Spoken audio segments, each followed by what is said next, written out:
పట్టు చీరలు పంచిన అసెంబ్లీకి వెళ్ళి నేరుగా ప్రజల సమస్యలు చెప్పి నేరుగా వస్తున్న పరలోక రాజ్యం వెళ్దామని.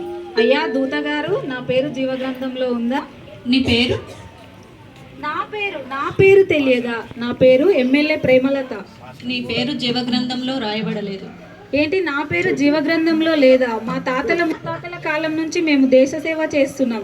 ఆడవాళ్లకు చాటలు పొరకలు ఇచ్చాం కొట్టుకోవడానికి, రోడ్ల నిర్మాణం వేసాం. ఏంటి, నా పేరు జీవగ్రంథంలో లేదా? మీరు ఎంత దేశ సేవ చేసినా, ప్రజలకు ఎన్ని ఉపయోగకరమైన పనులు చేసినా నా దేవుణ్ణి నిర్లక్ష్యం చేశారు కనుక మీ పేరు జీవగ్రంథంలో రాయబడలేదు. ఇది పక్కాగా ప్రతిపక్ష కుట్ర అని నాకు తెలుస్తుంది. వాళ్ళు ఇక్కడికి వస్తారు కదా, వాళ్ళ పని చెప్తా.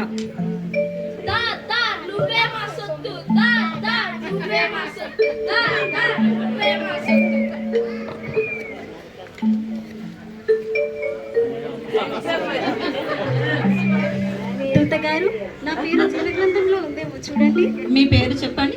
అదేంటి, నా పేరు తెలీదా? ఈ ప్రపంచంలో అత్యంత అందమైన సుందరి నేను, నా పేరు తెలియకపోవడం ఏమిటి?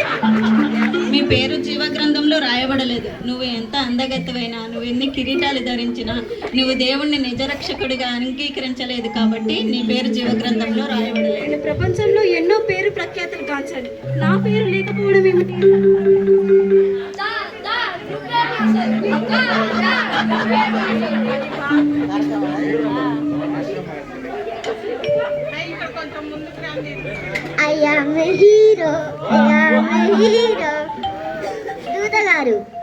దూత గారు, షూటింగ్ నుంచి నేరుగా మీ దగ్గరికి వస్తున్నాను.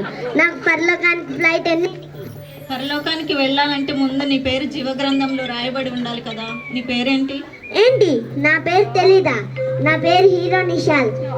6 కోట్ల ఆంధ్రప్రదేశ్లను మెప్పించిన నేను, ఎన్నో నంది అవార్డులు పొందిన నేను, అందరి గుండెల్లో నిలిచిన నేను. ఏంటి, నా పేరు తెలీదా? నీ పేరు జీవగ్రంథంలో రాయబడలేదు. నువ్వు ఎన్ని అవార్డులు పొందినా, ఎన్ని రివార్డులు పొందినా, ఎంతమంది అభిమానుల గుండెల్లో ఉన్నా నీ పేరు జీవగ్రంథంలో రాయబడలేదు. ఎందుకంటే దేవుని దృష్టికి నువ్వు అనుకూలంగా లేవు గనుక.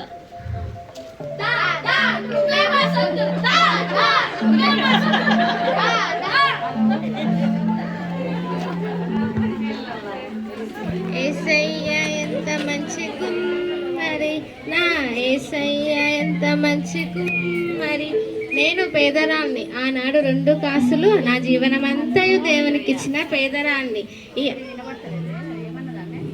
ప్రభుని ఎంతో ఆశతో చూడాలని బ్రతుకుచున్నాను. ఇప్పుడు పరలోకానికి వెళ్ళుచున్నాను. అయ్యా దూతగారు, వందనాలు. నా పేరు జీవగ్రంథంలో ఉందా? నీ పేరు జీవగ్రంథంలో రాయబడి ఉందమ్మా. ఎందుకంటే నీలాంటి వారే పరలోక రాజ్యానికి అర్హులు. పదా, నిన్ను పరలోకానికి తీసుకుని వెళ్తాను.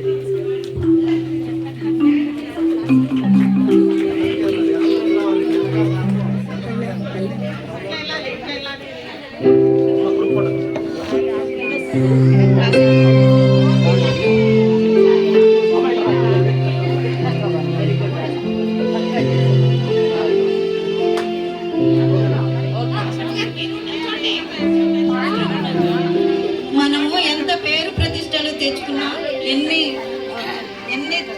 ఎంత దేశ సేవ చేసినా, ఎంత బంగారం, ఎన్ని వెండిలో ఉన్నా కూడా మనం దేవుణ్ణి నిజరక్షకునిగా అంగీకరించాలి.